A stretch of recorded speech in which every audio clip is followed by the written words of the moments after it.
Hi guys, welcome back to my channel Logic Ops Lab.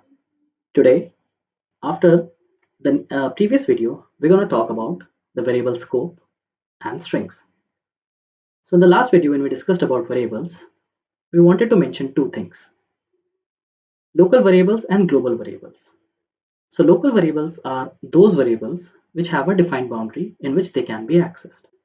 So in your complete script, there are there is a code written in such a boundary that you have to use certain types of variable in that boundary itself.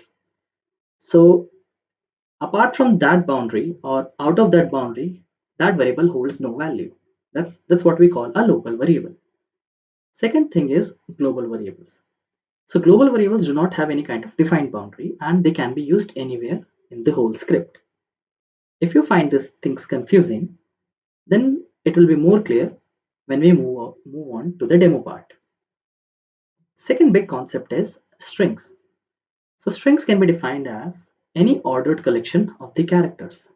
If you see on my screen, there is an example which says, "Hi guys, this is a string," which can be easily understood as an ordered collection of the characters.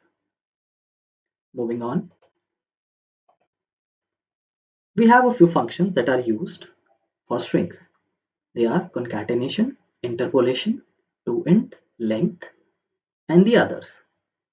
Concatenation is something you can use the set operator to concatenate two strings or a string or a character or two characters, and then a new string is formed.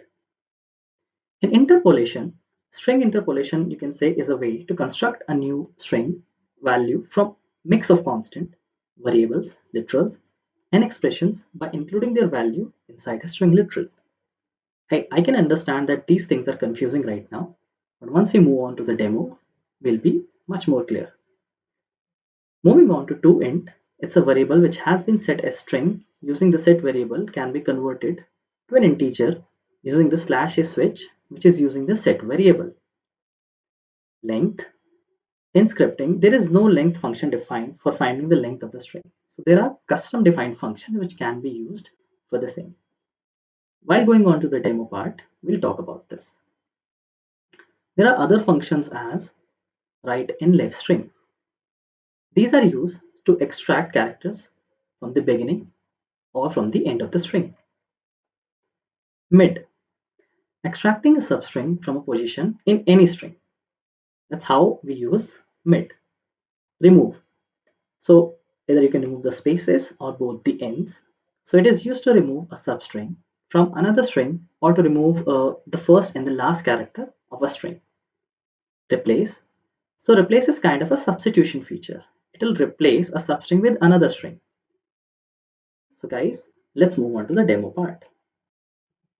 So for demo part, let's create a new batch file.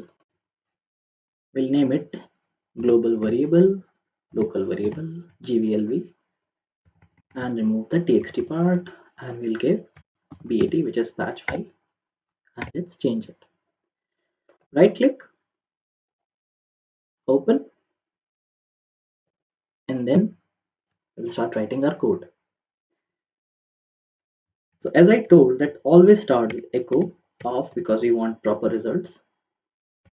Then we set a global variable.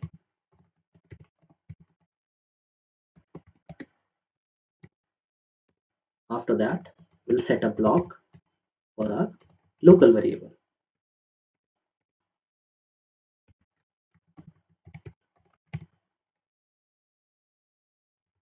We'll set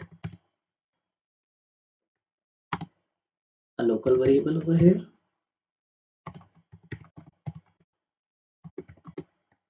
Let's give value 20. Don't forget to give slash a. Don't forget to give slash a because you are setting a value and it's needed for numerical values, which I've already told. Here, we'll try to do some kind of addition. So set slash a local variable equal to, we are referencing the local variable again, adding a value, let's say 30. We're doing nothing but just changing this value and adding 30 over here. After that, we'll just echo the local variable. We'll reference it, so we need local variable.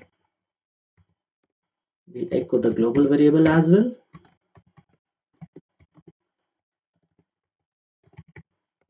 And we'll echo the same outside the set local and end local box, just in order to understand what exactly is happening. Now let's move on to the CMD and execute GVL. Press the tab button on your keyboard and execute.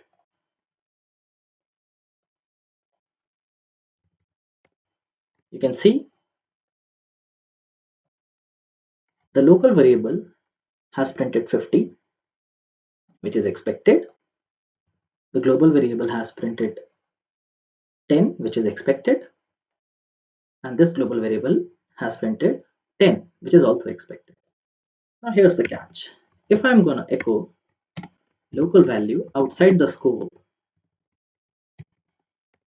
will it print? Let's find out. We'll just address this and we'll hit enter.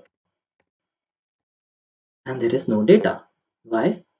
Because this local variable was set between these boundaries, set local and end local, and there is no data because there is no value associated with it.